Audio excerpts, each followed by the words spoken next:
तो दोस्तों मेरे हाथ में है इंग्लिश मीडिया के टीयर्स और बेसबॉल के चाहने वालों के टीयर्स। क्या है कि पहला टेस्ट हम हारे थे, बहुत ज्यादा हो हल्ला मच रहा था, ठीक है ना। बहुत ज्यादा लोगों ने क्रिटिसाइज किया कि भाई इंडिया अपने ही होम पे हार गया and Bazball is the way to go. Bazball के आगे रोहित शर्मा की टीम ने घुटने टेक दिए, बिना विराट कोहली के कोई वजूद नहीं है।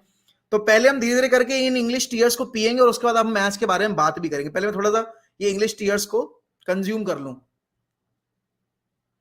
हम्म काफी सॉल्टी, काफी काफी सॉल्टी। तो भाई जो बेसबॉल की हाइप थी ना, वो पिछले 2 टेस्ट मैचेस में हमने किल कर दी।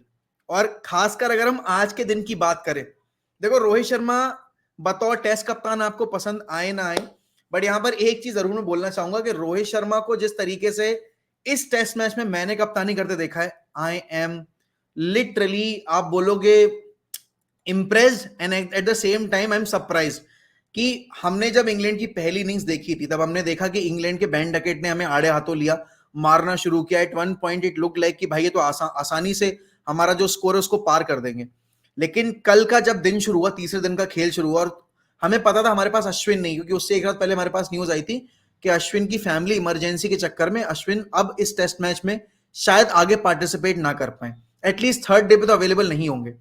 बिना अश्विन के सिराज को, बुमराह को, कुलदीप को और जडेजा को जिस तरीके से यूज किया वो काबिले तारीफ था। उनके पूरे मिडिल ऑर्डर को कोलैप्स करवाया और वो जो रूट को उस विकेट ने पूरा मोमेंटम हमारे हाथ में दे दिया।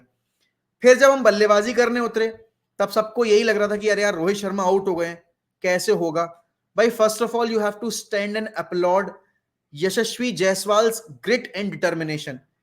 2 टेस्ट मैचेस जो लगातार हुए, उन दोनों टेस्ट मैचेस में डबल सेंचुरी स्कोर की है।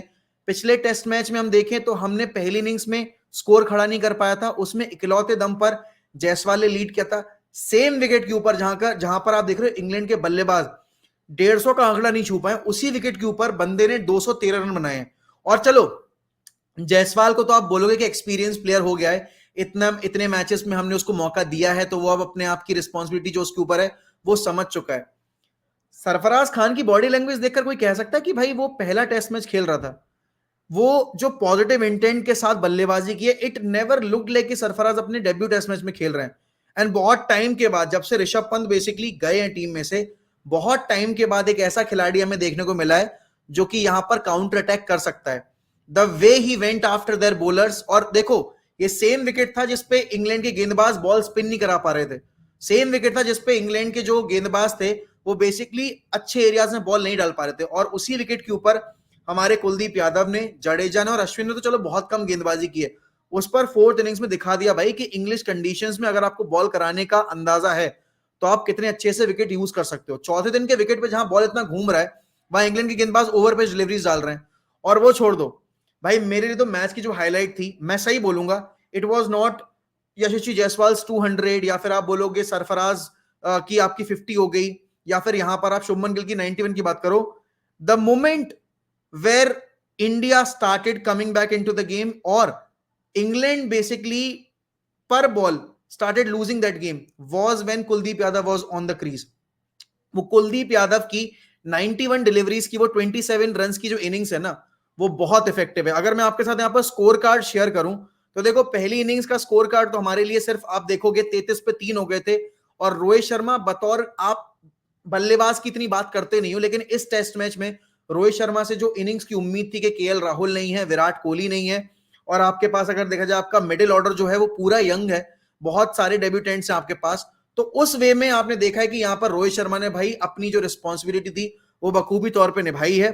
131 रन की इनिंग, फिर जडेजा को ऊपर प्रमोट किया, वहां पर 112 की इनिंग्स उनसे निकाली, एंड देन सरफराज ने दोनों इनिंग्स में बहुत अच्छी बल्लेबाजी की है। बट ये जो इनिंग्स थी ना यार कुलदीप यादव की 27 रन की, इसने पूरा मोमेंटम हमारे हाथ में शिफ्ट करके दिया है। आप बोलोगे कि जायसवाल ने ऑलरेडी एक स्लॉटर मचा रखा था, फिर उसके बाद गिल ने भी एक तरफा मार मारनी शुरू की थी, लेकिन ये जो फ्रस्ट्रेशन लेवल इस इनिंग्स ने राइज किया ना, ये अलग ही था। और अल्टीमेटली अगर मैं देखूं उसके बाद सरफराज को उस चीज का फायदा मिला। अनफॉर्चुनेटली अगर हम थोड़ा और खेल जाते तो शायद हो सकता है जायसवाल की 250 हो जाती, सरफराज की डेब्यू ही टेस्ट मैच में 100 हो जाती। बट देन अगेन आपको यहां पर हमारे गेंदबाजों की तारीफ करनी पड़ेगी। पहली इनिंग्स में जिस तरीके से यहां पर अगर हम देखें, तो हमारे गेंदबाजों ने बॉलिंग की थी, दैट वाज कमेंडेबल। यहाँ पर आप देखो, आपके सिराज ने 1 विकेट, आपके सिराज ने 4 विकेट लिए थे, कुलदीप यादव ने 2 विकेट लिए थे, बुमराह ने 1 विकेट लिया था, अश्विन ने 1 विकेट लिया था, जडेजा ने 2 विकेट लिए थे।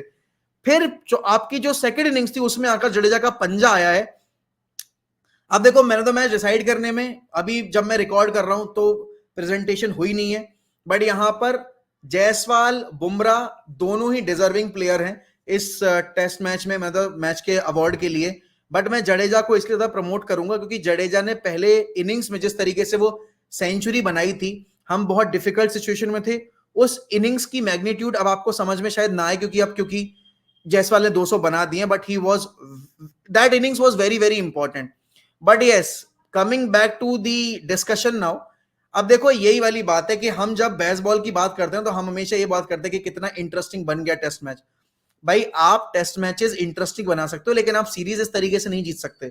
आपके पास देखा जाए इस टेस्ट मैच में आराम से मौका था कि थोड़ा सेंसिबल क्रिकेट खेलते अगर आप पहली इनिंग में, खासकर अगर आप बेन स्टोक्स की बात, सॉरी, जो रूट की बात करो, तो वहां पर आसानी से आप गेम को क्लोज ले जा सकते थे।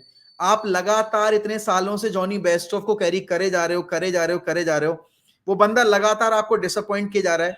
तो मुझे नहीं पता कि क्या अप्रोच है बेसिकली यहाँ पर बेसबॉल का, और अगर इस तरीके से क्रिकेट उनको खेलनी है तो भगवान उनका मालिक है।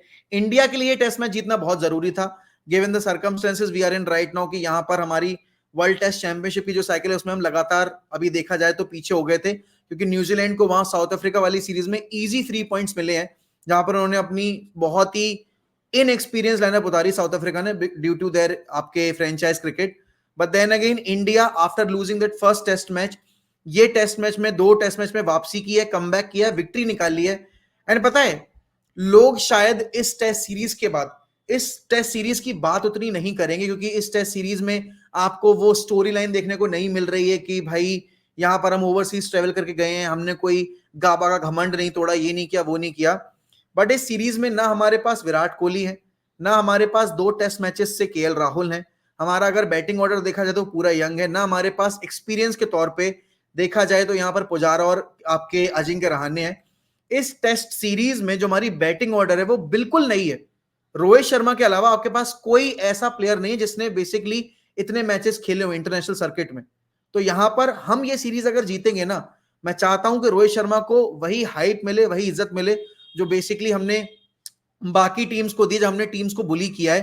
ठीक है, आपको मैच देखने में इतना मजा नहीं आया होगा क्योंकि यहां पर आपके फेवरेट प्लेयर्स नहीं खेल रहे इस टेस्ट सीरीज में, बट देन अगेन इस यंग गन के साथ, इस यंग बैटिंग ऑर्डर के साथ जिस तरीके से हमने इस टेस्ट मैच में एक ग्रिट एंड डिटर्मिनेशन के साथ टीम को लीड करते देखा है रोहित शर्मा को, उसका मैं फैन हूं। एंड डेफिनेटली मैं ही वो इंसान था जो पहले टेस्ट मैच के बाद बोल रहा था कि रोहित की कप्तानी में वो फायर की कमी दिखती है, लेकिन हाँ, पिछले 2 टेस्ट मैचेस में, और स्पेशली अगर मैं इस टेस्ट मैच में बतौर बॉलिंग यूनिट अगर बात करूं ना रोहित शर्मा की कप्तानी की, मैं उससे खासा इंप्रेस हुआ हूं।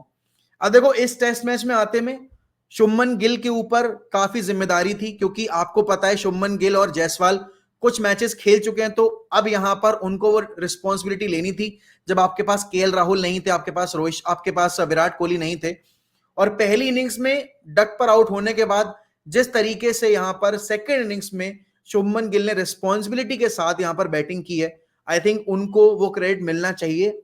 और देखो, बात वही है, अनफॉर्चुनेटली रन आउट हो गए, सेंचुरी मिस कर गए, बट वो जो 91 की इनिंग्स थी उसने बहुत स्टेबिलिटी दी, और उसी के बदौलत आपने देखा कि जायसवाल आकर फ्री हिटिंग जो कर पाए, वो इसीलिए मुमकिन हुआ वो। और वही जो पहले सेशन की पार्टनरशिप थी ना बिटवीन जायसवाल एंड आपके बिटवीन गिल एंड कुलदीप यादव, वो टर्निंग पॉइंट बना, क्योंकि शुरुआत में उनको लग रहा था कि पिच में नमी है, बॉल हल्का सा मूव करेगा, मार्क वुड और एंडरसन को यूज करके हम यहां पर इनके अर्ली विकेट्स अगर गिरा लें, अगर इनका कुलदीप यादव जल्दी आउट हो जाएगा, तो वो नाइट वॉचमैन वाली जो ड्यूटी दी है वो किसी काम नहीं आएगी।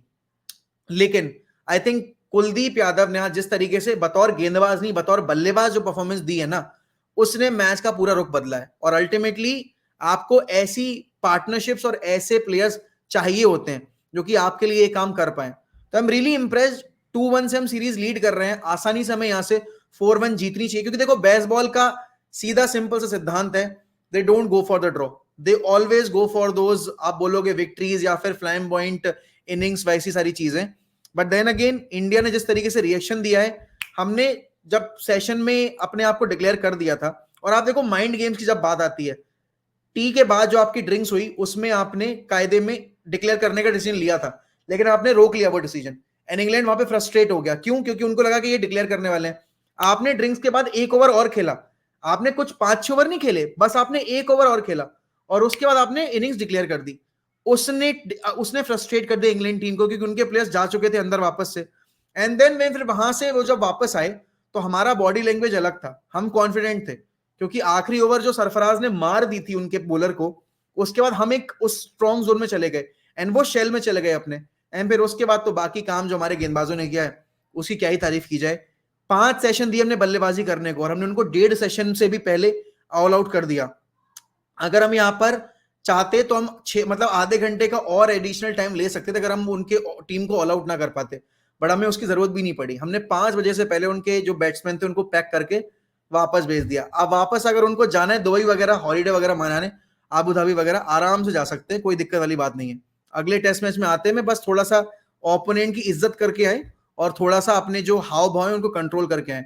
That is a this basically test match की जो 4th इनिंग्स दी है ना इंडिया ने, this is a tight slap on every English pundit and specially जो ट्विटर एक्सपर्ट बने बैठे हैं उनके लिए।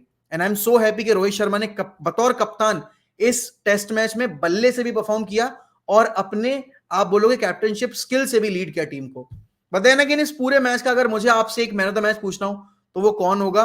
और जायसवाल की सीलिंग को देखकर, सरफराज की सीलिंग को देखकर आपको क्या लगता है ये टीम इंडिया जब हमारे जो सीनियर फिगर्स हैं वो चले जाएंगे इस सर्किट से, तब कितने बैलेंस तौर पर ये लोग इस टीम को लीड कर पाएंगे? और हाँ, इसी के साथ मैं आपसे रिक्वेस्ट करूंगा कि प्लीज सब्सक्राइब टू क्रिकबेट, जल्दी से जल्दी 10,000 सब्सक्राइबर्स पूरे करते हैं एंड देन फिर मूव करते हैं अगले टारगेट की ओर। चलिए मैं आपसे लेता हूं अलविदा। वीडियो पसंद आई हो तो लाइक करिएगा, कमेंट करिएगा ज्यादा ज्यादा, और इसी के साथ बाय बाय, टेक केयर, जय हिंद, जय भारत।